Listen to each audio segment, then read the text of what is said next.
X square plus 7x plus 10 बराबर 0 के मूल ज्ञात करें। मूल या शून्य, बात क्या हुआ, एक इसका गुणनखंड विधि से हम लोग मूल निकाल लेंगे। कौन विधि से?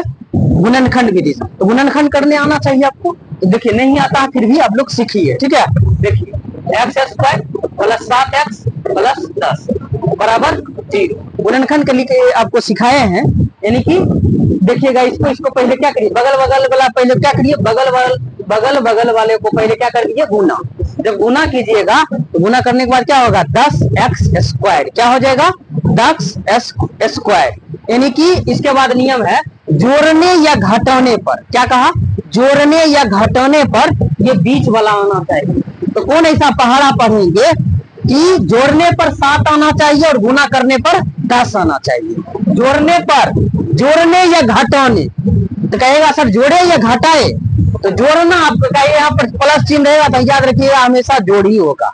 अगर यहाँ माइनस हो गया तो प्लस माइनस तो फिर करना पड़ेगा, समझ रहे हैं। यहाँ ज्यादा अगर माइनस है अधिकतर में घटा होगा, यहाँ अगर जोड़ है तो क्या होगा, वो जोड़ होगा। तो जोड़ने या घटाने पर मैंने कहा, क्या कहा, जोड़ने या घटाने पर क्या आना चाहिए, बीच वाला आना चाहिए।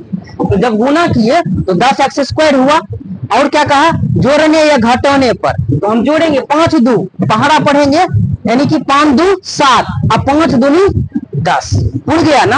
अब कहेगा सर 6 4 10 होता है से, लेकिन गुना करने पर 24 आ जाता है, 6 चौक 24 आ जाता है कि नहीं। कहेगा 7 3 10 होता है से, लेकिन जब गुना करते हैं तो 7 21 हो जाता है, इसलिए ये वाला सुटेबल रहेगा, ठीक है। तो 10x स्क्वायर गुना किए कितना हो गया, 10x स्क्वायर, और जोड़े क्या हो गया, 5 दू 7 अब 5 दूनी 10। देखो इसमें सेटिंग कर गया, उसमें सेटिंग किया क्या, नहीं किया। 6 4 10, जब गुना किया तो क्या हो गया, 6 चौक 24 नहीं हुआ। 7 3 10, लेकिन जब गुना करते हैं क्या हो जाता है, 7 21, इसलिए ये ऐसे तोड़ेंगे इसको, 5 दू 7 और 5 दूनी 10, समझे कि नहीं। इसको करेंगे x square plus 5x plus 2x, 5 दू 10। जब गुना करेंगे, जब गुना इसको करेंगे तो 5 दूनी 10 स्क्वायर हो जाएगा, अपॉन 2 7x हो जाएगा, समझे कि नहीं। अब क्या होगा, प्लस 10 बराबर क्या चीज, 0, जो कि शून्यक निकालना है। अब क्या करेंगे, कॉमन ले लीजिए इसको और इसमें कॉमन ले लीजिए। कॉमन कितना है बेटा, यहाँ 2x, यहाँ 1x, क्या हो गया, 1x कॉमन, x प्लस क्या हो जाएगा 5।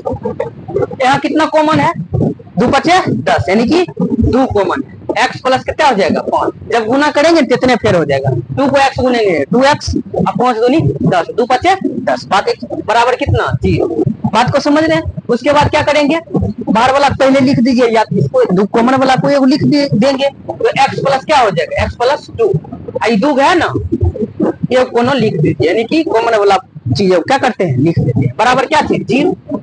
यानी कि एक मतलब हुआ एकरो बराबर ये 0 है, एकरो बराबर ये 0 है। बात को समझ रहे, x का वैल्यू निकाल लेंगे, क्या हो जाएगा, x प्लस 2 बराबर क्या हो जाएगा 0, x बराबर क्या हो जाएगा, x बराबर प्लस उधर जाए क्या हो जाएगा -2, फिर x प्लस कितने 5 बराबर 0। बात को समझ रहे, x बराबर क्या हो जाएगा -5 आंसर हो जाएगा। अतः x बराबर -2 और -5। बात को समझ रहे हैं, नोट कर लीजिए।